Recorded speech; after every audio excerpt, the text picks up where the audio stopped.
Good morning, class 11 students of chemistry. Today, once again, we come on to the sixth chapter, which is about the study of first element, hydrogen. And if you remember, children, that in video 4, we had studied about the collection of hydrogen gas in the laboratory by the downward displacement of water, and we studied about the precautions in setting an airtight apparatus so that while preparation of hydrogen, that apparatus should not catch fire. We saw the reactants, which include granulated zinc having a catalyzing trace of compound copper sulfate, and which speeds up the reaction. We also studied about the compounds that purify the impurities of gaseous hydrogen, and we also studied about the names of the impurities that were removed by certain compounds in the 3 washer bottles, and the moisture was removed in the U tube containing calcium chloride. Then at the end of the video 4, we studied about the industrial production of hydrogen gas by Bosch process. And today let us study in detail about the Bosch process that we saw yesterday. In Bosch process, the very first step that we saw is the production of water gas, and the water gas reaction is coke or carbon, which reacts with steam at 1000 degrees Celsius to give water gas, and it is an endothermic reaction because heat is absorbed in this reaction. Here in this step, white hot coke or carbon white hot coke is reacted with superheated steam.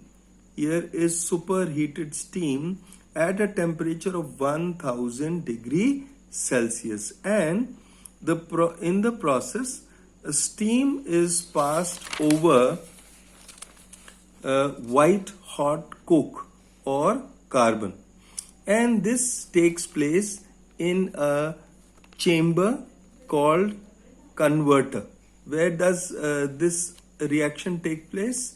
The Bosch's process first step takes place in a chamber called converter, which is specially designed for this reaction. Then in step 2 reaction, we see the reduction of steam to hydrogen, children, by carbon monoxide. Let us look at this reaction to remember it. Here is the water gas, carbon monoxide and hydrogen.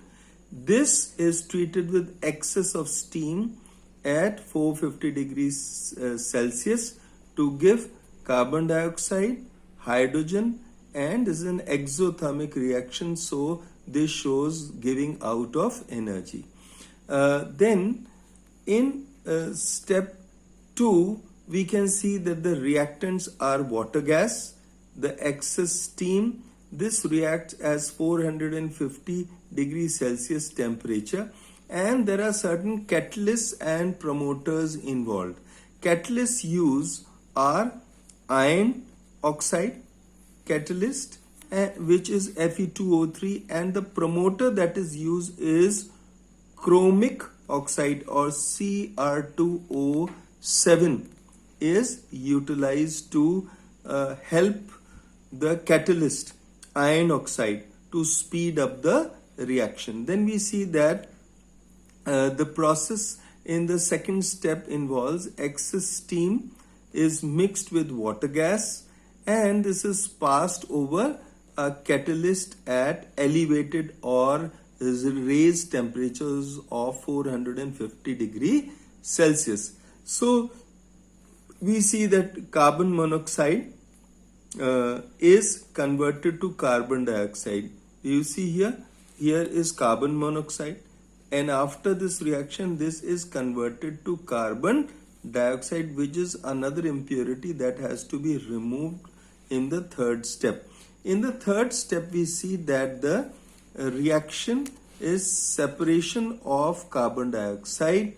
We separate carbon dioxide and unreacted carbon monoxide from the above mixture. So we see that from the above mixture of CO2, hydrogen, we remove carbon dioxide and also unused carbon monoxide from the mixture.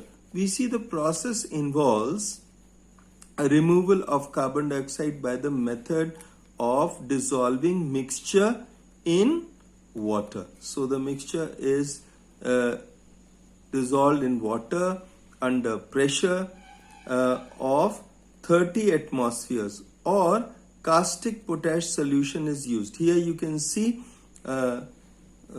potassium hydroxide, caustic potash, and this combines with carbon dioxide. Do you see this reaction, children?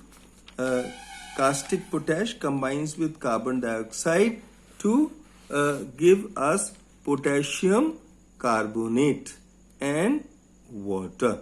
So thus we see that carbon dioxide is removed in this step. Also we see carbon monoxide is removed. Carbon monoxide is removed by dissolving the mixture in ammonical cuprous chloride. Let us see in the reaction how it's done.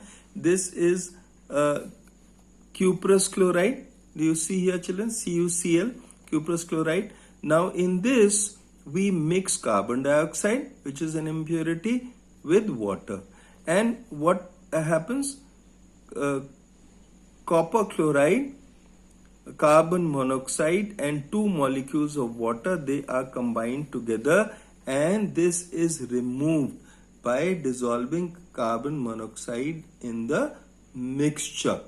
So we get pure hydrogen. This is the industrial Bosch method, is the industrial preparation of hydrogen. This is very, very important method from examination point of view. So children, you must learn these 3 steps of preparing hydrogen gas industrially.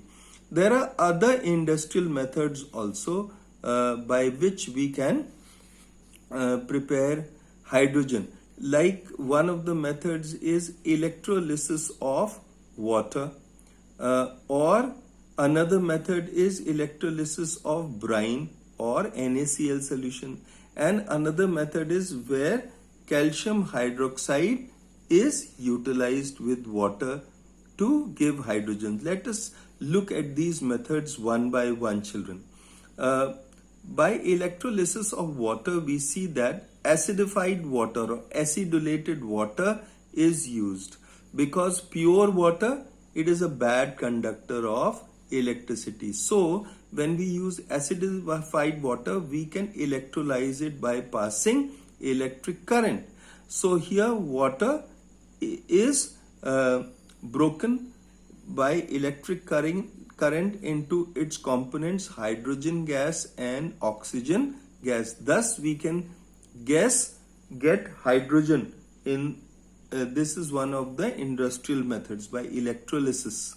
Then we see electrolysis of brine or sodium chloride solution.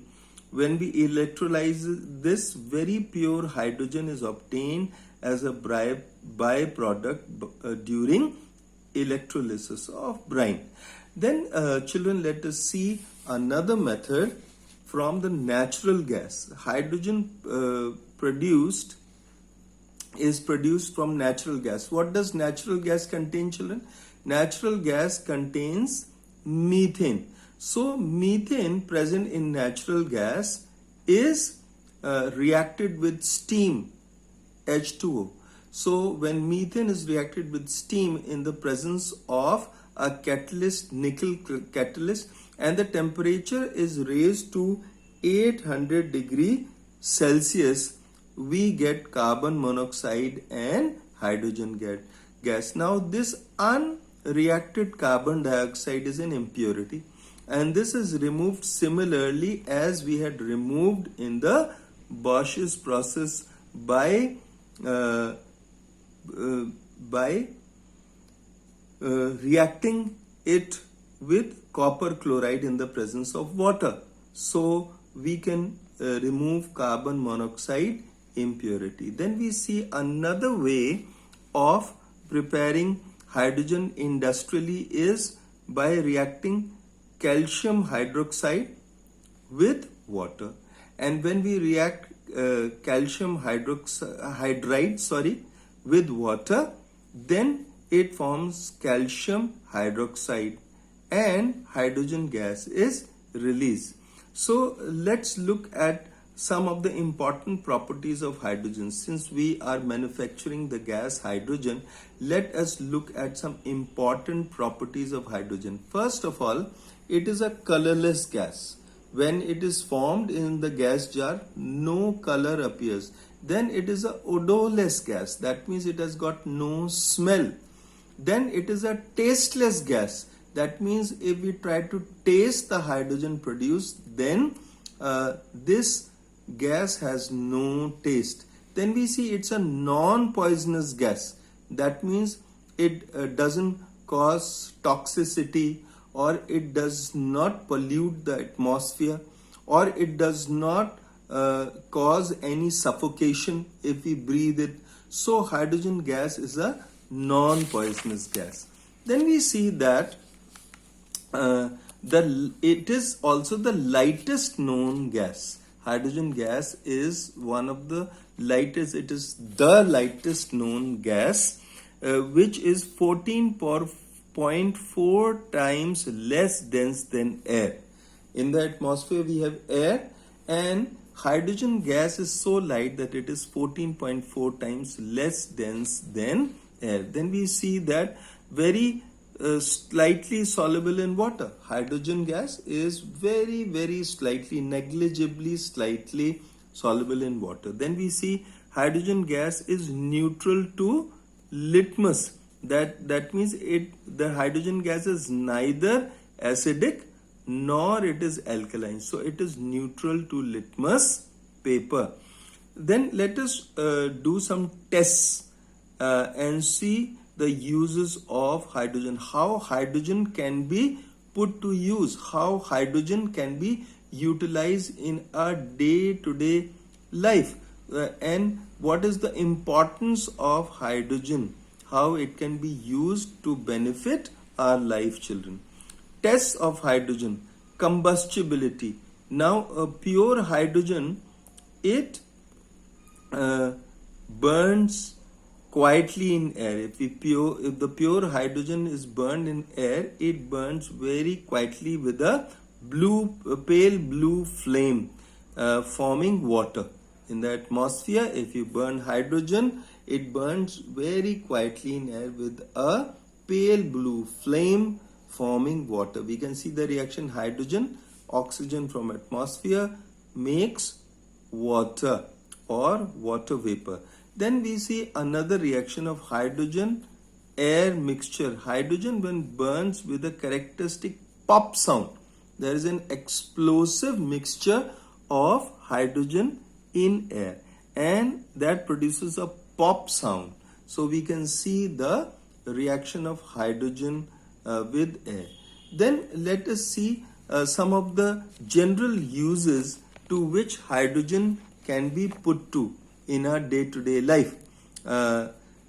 It can be used as a fuel in form of coal gas. Hydrogen is used as a fuel due to the combustion of hydrogen. When we burn hydrogen, it acts as fuel for heating purposes. Then we see that hydrogen also acts as fuel in the form of water gas. What is water gas, children? It is carbon monoxide and hydrogen is water gas. So it is highly exothermic reaction. The water gas that is produced, it is highly exothermic. It produces lot of heat.